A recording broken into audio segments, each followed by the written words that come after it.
Patricia, la chronique, le podcast qui vous veut du bien.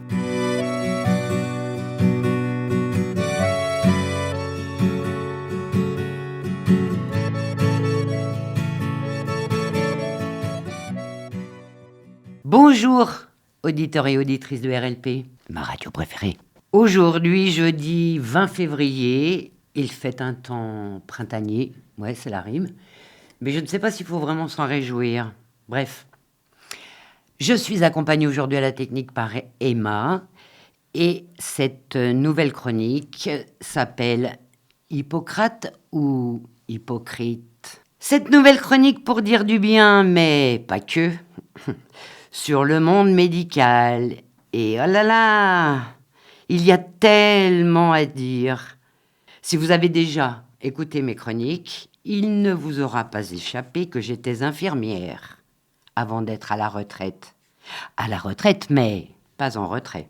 Il ne vous aura pas non plus échappé que les autres, ont toujours été importants pour moi. Dans ma pratique professionnelle, bien sûr, mais aussi dans ma vie en général.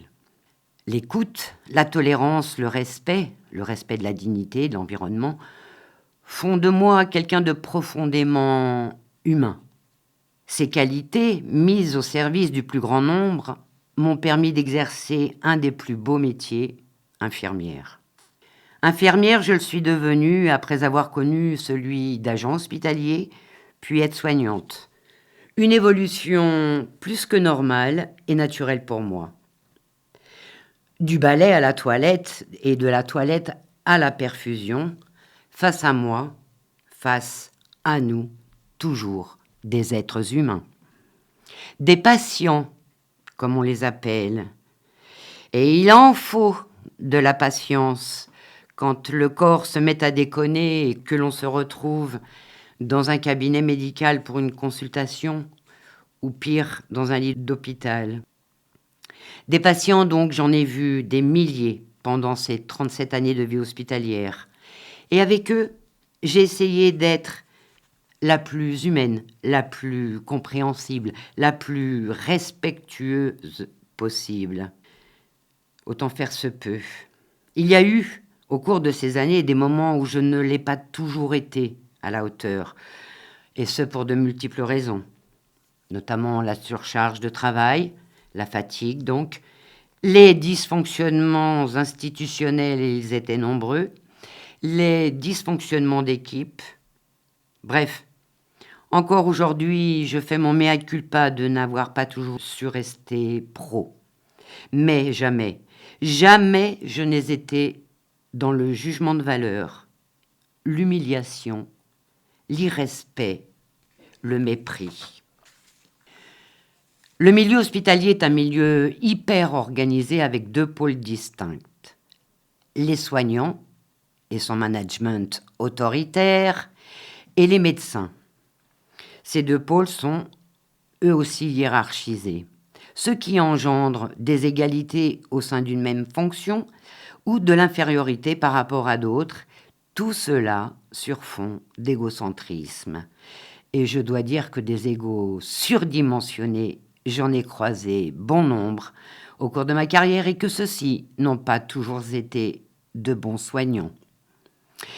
Des petites phrases du genre « Je sais mieux que vous, je suis aide-soignante » Je sais mieux que vous, je suis infirmière ou docteur, étaient et sont, hélas, toujours fréquentes. Au-delà du fait de vouloir asseoir sa position par ces petites phrases anodines en apparence, il y a aussi toutes les attitudes qui tendent à ignorer la souffrance, l'inconfort, la peur, la pudeur, l'incompréhension et qui rendent l'hospitalisation, l'état de dépendance et de vulnérabilité face à la maladie, inconfortable, insupportable, inhumaine. Alors, que dire de ce jeune interne qui suture une épisio sans anesthésie à une femme qui ne crie pas mais bouge un peu ? « Mais enfin, madame, arrêtez de bouger, ça ne fait pas mal !» Que dire de cette aide-soignante qui, pour ne pas être dérangée la nuit, met des protections, des couches quoi, à des personnes âgées continentes, en insistant sur le fait que cela sera plus facile pour elle. Pour elle, mais pour qui? Pour la soignante ou pour les personnes âgées? Que dire encore de cette infirmière refusant de prendre en charge un homme blessé pour lui refaire un pansement, au prétexte qu'il n'était pas en règle avec ses papiers? Ou bien de ce médecin qui refuse de prendre en charge un enfant avec 42 fièvres, au prétexte que sa mère porte des dreads et que cette dernière vient sûrement pour avoir de quoi se shooter? Enfin, que dire du dossier perdu d'un homme ayant subi une intervention chirurgicale des plus délicates, dont le pronostic est le handicap? Cet homme, mon ami Lionel, a vécu les pires situations et la torture face à des je m'en foutistes, à cause du manque de professionnalisme. Il a failli être amputé suite à une succession d'incompétences crasses, de négligence, de manque de réactivité. Que dire? Que dire? Que dire? Je pourrais vous en raconter des milliers, des histoires comme celle-ci. Où est la compassion dans toutes ces situations? Et je rappelle que la compassion en latin veut dire compatior, ce qui veut dire souffrir avec. C'est être porté à percevoir et à ressentir la souffrance d'autrui. Ces histoires, donc, se sont déroulées sur un espace-temps assez long et en milieu hospitalier. Pour expliquer ces drames et peut-être comprendre leurs auteurs, je préciserai que, mais ce n'est pas une excuse en soi, que l'institution hospitalière, les établissements de santé en général, quels qu'ils soient, sont maltraitants avec le personnel. Et par voie de conséquence, même si ce n'est pas normal, logique, cela n'en reste pas moins humain. Le personnel le devient à son tour maltraitant. Vous n'êtes pas sans savoir que les conditions de travail se sont beaucoup dégradées au fil du temps. Et en 37 ans de carrière, j'ai pu observer le lent et inexorable travail de sape de ces services publics indispensables. Oh, bien sûr, il y a eu des prises de conscience générales au moment de la crise sanitaire. Nous avons applaudi les soignants, nous avons reconnu leur talent, leur dévouement. Des promesses ont été faites. Mais cet élan de soutien, cette solidarité tel un soufflet, est vite retombé. Et les promesses n'engagent-elles pas celles et ceux qui y croient? Et aujourd'hui, le constat est toujours le même. En pire, je dirais. Les délais d'attente aux urgences sont de plus en plus longs.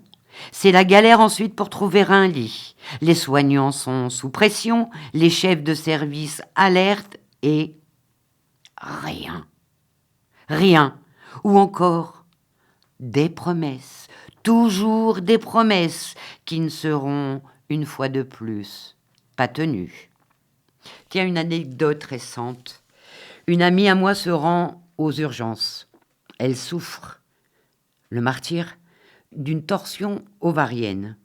La torsion ovarienne est une urgence. Le risque étant de perdre ovaire et trompe si un acte chirurgical n'est pas pratiqué rapidement. Elle souffre donc le martyr. Mais elle attend, car on doit d'abord faire les étiquettes. C'est important, les étiquettes, je vous le concède. Mais il y a urgence. Donc, une fois les étiquettes faites, elle attend de nouveau. Enfin, au bout d'un certain temps, elle est installée dans un box. Noir. Oui, noir. Il n'y a pas de lumière. Ce qui peut être bien quand on veut se reposer. Mais quand on sait qu'il va y avoir des prélèvements sanguins, cela devient un problème. Mais les prélèvements sanguins ont été faits à la lueur d'un téléphone portable tenu par une aide-soignante. Alors je lance en ligne une idée de cagnotte pour offrir à tous les soignants des lampes frontales. Je suis sûre, hélas, que vous aussi avez été victime ou témoin de situations dramatiques. Certes, Elles restent peut-être marginales, mais elles doivent être racontées, dénoncées. Dans la lutte contre les maltraitances, toutes les maltraitances, celles infligées en milieu hospitalier doivent l'être. Évident, mais pas facile. Je vous l'accorde. Le docteur ayant depuis toujours cette aura protectrice que nul n'ose émettre la moindre critique. Mais ça, c'est à l'hôpital. Qu'en est-il de la médecine de ville? Qu'en est-il des déserts médicaux, des fermetures des services d'urgence de proximité, des services de maternité? Il n'est pas normal, il est même dangereux de devoir faire 40, 60, 80 kilomètres même pour être soigné ou pour accoucher. Pour un gouvernement capitaliste comme le nôtre, l'hôpital n'est pas rentable. Mais, et ça c'est l'ancienne syndicaliste qui parle, la santé n'est pas une marchandise dont les usagers et les soignants seraient des denrées périssables. Je me doutais bien, en venant m'installer en Dordogne, que j'allais rencontrer certaines difficultés pour trouver un médecin généraliste ou tout autre spécialiste que je devrais consulter à un moment donné. Oh là là, que le parcours fut long. Ce fut la galère pour trouver un dentiste, un ophtalmo, un hépatologue. Et quand c'était trouvé, les dates de rendez-vous étaient fort, fort loin. Délai variant entre 6 mois et 1 an. Mais j'étais contente d'avoir un rendez-vous. Mais attention, il ne faut pas l'oublier, ce rendez-vous. Ce qui me paraît difficile dans la mesure où vous recevez 2 ou 3 SMS pour vous le rappeler. Et puis, il y a aussi, et ça c'est un scandale, des spécialistes qui vous sortent comme ça de leur patientèle si vous ne les avez pas consultés depuis 1 an. Qui, sauf problème particulier, va voir son ophtalmo tous les 6 mois ou son dentiste tous les 6 mois?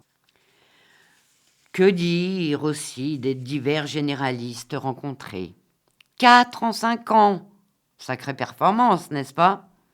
Pas de chance pour moi, le premier médecin est parti à la retraite peu de temps après le début du suivi. Nouvelle galère donc pour en trouver un autre.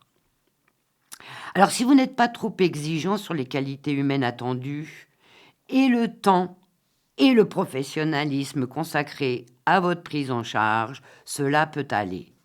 Car 10 minutes maximum par patient, ça coince.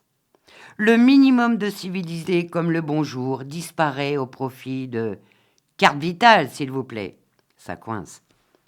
La méconnaissance totale de votre dossier, surtout si vous souffrez d'une pathologie lourde et qui vous oblige à répéter et encore le pourquoi de votre venue, ça coince.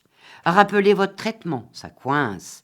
Pas d'auscultation, pas même une tension prise en 1 an, ça coince. Des erreurs de prescription se répétant de mois en mois, provoquant des surdosages, mettant en grande difficulté le patient obligé de se sevrer. Là, ça coince beaucoup. Le refus de prise en charge si vous êtes à la CMU, ça coince. Le rendu de votre carte vitale en échange d'un chèque, ça coince. Et je ne parlerai pas des violences gynécologiques faites aux femmes, des camisoles de force pour les psys, etc., etc., etc. Ça coince. Vraiment, ça coince beaucoup. Ces situations, je les ai rencontrées où elles m'ont été racontées. Je ne vais pas continuer cette liste interminable sur ces comportements inadaptés, inhumains, non professionnels. Mais ce qui me choque, c'est cette distance froide de ces praticiens. La distance froide peut être entendue de la part d'un technicien. Le chirurgien est un technicien. Il vous fait un compte-rendu factuel de votre opération. Le médecin généraliste, lui, se devrait d'avoir plus de compassion. Bref, passons. Ces comportements sont quand même à dénoncer sur la place publique. Des comportements qui devraient faire perdre le droit d'exercer, même s'ils sont incompétents, ces médecins resteront et continueront à mal prendre en charge, car des ponts en or leur sont construits pour aller travailler là où il y a des besoins. Quel mépris! Mais, car il y a un mais fort heureusement, un jour, vous vous retrouvez face à quelqu'un, quelqu'une, qui vous accueille, vous écoute, prend le temps, cherche à vous connaître, vous ausculte et avec qui vous vous sentez en confiance. Quelqu'un d'humain, quoi. Vous avez du mal à y croire. Ce qui fut le cas avec le docteur Durier quand j'habitais en région parisienne. Big up à lui. Ça peut vous sembler dingue, mais lors de ma première consultation avec mon nouveau médecin généraliste, ici, le docteur Cognet, pour la nommer, j'étais ravie. Je suis sortie de la consultation avec le sourire jusqu'aux oreilles. Elle m'avait réconciliée avec le médical, avec les généralistes. Eh oui, c'est encore possible de trouver un docteur qui est autre qu'un prescripteur dépourvu d'empathie, de compassion. Trouvez celui ou celle qui vous redonne votre place d'être humain dans toutes ses dimensions. Dans de précédentes chroniques, je parle beaucoup du docteur Baptiste Beaulieu. Je vous rappelle, docteur Baptiste Beaulieu est un médecin généraliste qui, après avoir été urgentiste, est aussi écrivain, blogueur, animateur sur France Inter dans Grand Bien vous fasse et qui est aussi médecin militant pour les droits LGBT+. Ces livres sont des pépites que je vous invite à lire. Ils sont pleins de poésie, ils sont bouleversants, pleins de tendresse. On rit, on pleure, car c'est toujours d'une grande humanité, tout comme ses interventions dans Grand Bien vous fasse. J'ai d'abord aimé l'écouter. Je l'aime encore plus depuis que je le lis, et je suis devenue une inconditionnelle. J'aurais aimé travailler à ses côtés, et j'aimerais le rencontrer pour lui dire combien je l'aime, combien c'est une belle personne, combien ces patients ont de la chance de l'avoir comme médecin et surtout, combien il fait du bien dans ce monde devenu tellement froid, triste, terriblement inhumain. L'amour de l'autre, l'amour des autres est le bien le plus précieux et ces médecins, je les espère, nombreux, n'ont pas oublié ce pourquoi ils ont choisi ce métier qui est un véritable sacerdoce. Je dédie donc cette chronique à mes amis, à toutes celles et ceux qui ont vécu le pire. Je ne peux réparer le mal qui vous a été fait, mais je suis toujours honteuse de la profession à l'énoncé de vos récits. Je dédie cette chronique aussi à tous les soignants, où qu'ils soient, quelle que soit leur fonction, mais qui ont toujours à cœur de nous prendre en charge dans le respect, la dignité, le professionnalisme et l'humanité. Cette chronique aussi pour rendre hommage à tous les médecins. Merci, docteur Durier. Merci, docteur Baptiste Beaulieu. Merci, docteur Cognet et tous les autres qui sont là quand rien ne va et qui portent en eux cette humanité essentielle. Vous êtes des exemples dans notre société qui s'obscurcit de plus en plus. Vos regards de compassion nous font tant de bien. Merci, merci, merci. Et nous allons nous quitter en écoutant Soigner encore, un cover de Danser encore de HK. Merci de m'avoir écouté. Vous savez, quand il a fallu sauver Notre-Dame, il y avait beaucoup de monde pour être ému. Là, il faut sauver l'hôpital public qui est en train de flamber à la même vitesse que Notre-Dame a failli flamber. Ça s'est joué à rien. Et là, en ce moment, ça se joue à rien. Voilà, j'ai pas d'autre chose à dire pour l'instant. Je compte sur vous. Ah oui, vous pouvez compter sur nous. L'inverse reste à prouver. Non. Alors c'est une démission administrative, c'est-à-dire qu'on continue à soigner nos patients, à assurer la sécurité des soins dans nos services, mais on ne veut plus discuter avec la direction en particulier de finances. c'est maintenant un sujet qui est devenu insupportable. Pourquoi ? Nous, on veut continuer à soigner encore, voir nos gestes soulager vos corps, aider vos âmes à aller mieux encore. Oh non, non, non, non, non, nous, on veut continuer à soigner encore, voir nos gestes soulager vos corps, aider vos âmes à aller mieux encore. Nous sommes des héros de passage, vite oubliés, faussement comblés. Prends ta médaille et fais silence. Sois bon en toutes circonstances. Un seul mot d'ordre, l'obéissance. L'hôpital public en souffrance, c'est compliqué, faut en parler, faut continuer la résistance. Faire preuve de désobéissance, c'est le temps de l'inobservance. Wow, wow, wow, wow, wow, nous, on veut continuer à soigner encore, voir nos gestes soulager vos corps, aider vos âmes à aller mieux encore. Oh non, non, non, non, nous, on veut continuer à soigner encore, voir nos gestes soulager vos corps, aider vos âmes à aller mieux encore. Vous ne demandez pas la lune, seulement de quoi nous recevoir. Mais ceux d'en eux n'entendent pas ceux d'en bas quand on reste enfermé dans sa tour d'ivoire. Vous ne demandez pas le monde, seulement le minimum vital. Mais la vie a un prix dans ce bas monde et le monde d'en haut ne retient que ce qui est rentable. Vous ne demandez pas l'impossible, seulement d'ouvrir un peu les yeux, vu que les leurs regardent ailleurs quand l'hôpital meurt à petit feu. Vous ne demandez pas grand chose, surtout pas partir en guerre, vu que la guerre ça prend des vies, mais sauver des vies ça vous savez faire. Nous, on veut continuer à soigner encore, voir nos gestes soulager vos corps, aider vos âmes à aller mieux encore. Oh non, non, non, non, non, nous, on veut continuer à soigner encore, voir nos gestes soulager vos corps, aider vos âmes à aller mieux encore. Hosto, boulot, robot, c'est trop. Pas les moyens, c'est la consigne. Austérité sur ordonnance. Et malheur à celui qui pense, et tant pis pour la bienveillance. Le management autoritaire et tous leurs comptes d'apothicaires font s'envoler nos espérances.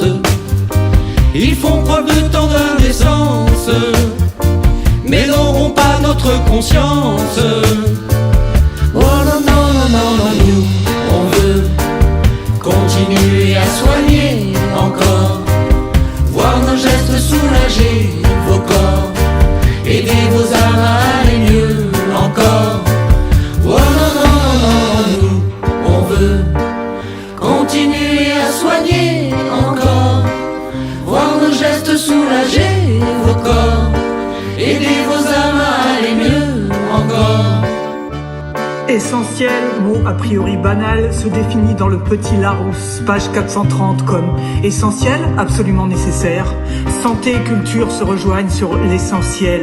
Essentiel pour continuer à vivre, essentiel pour reposer nos corps, essentiel pour apaiser nos âmes. Artistes et soignants, unis dans la volonté de continuer à soigner, continuer d'aider les âmes à aller mieux, encore et toujours essentiel, essentiel, essentiel. Surtout sachez ne pas oublier que malgré toute cette souffrance, notre passion on l'a dans la peau. Pour le sauver pas besoin de héros, laissez-nous faire notre boulot. Une seule devise pour l'hôpital, pas de retour à la normale, alors restons solidaires. Au bout du tunnel la lumière, on sortira tous de cet enfer. Oh non, non, non, non, non, nous, on veut continuer à soigner encore, voir nos gestes soulager vos corps, aider vos âmes à aller mieux encore. Oh non, non, non, non, non, nous, on veut continuer à soigner encore, voir nos gestes soulager vos corps, aider vos âmes à aller mieux encore. Oh non, non, non, non.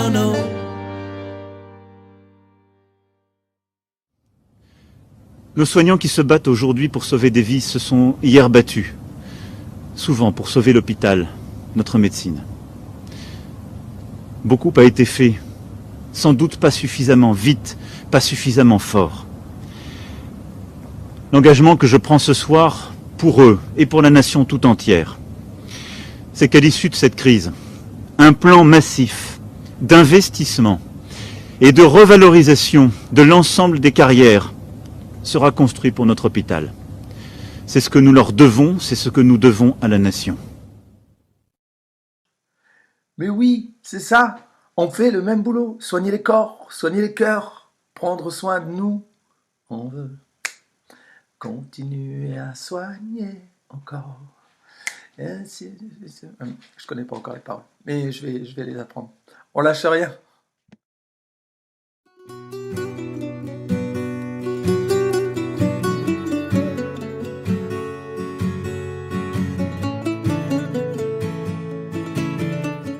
Patricia, la chronique, le podcast qui vous veut du bien.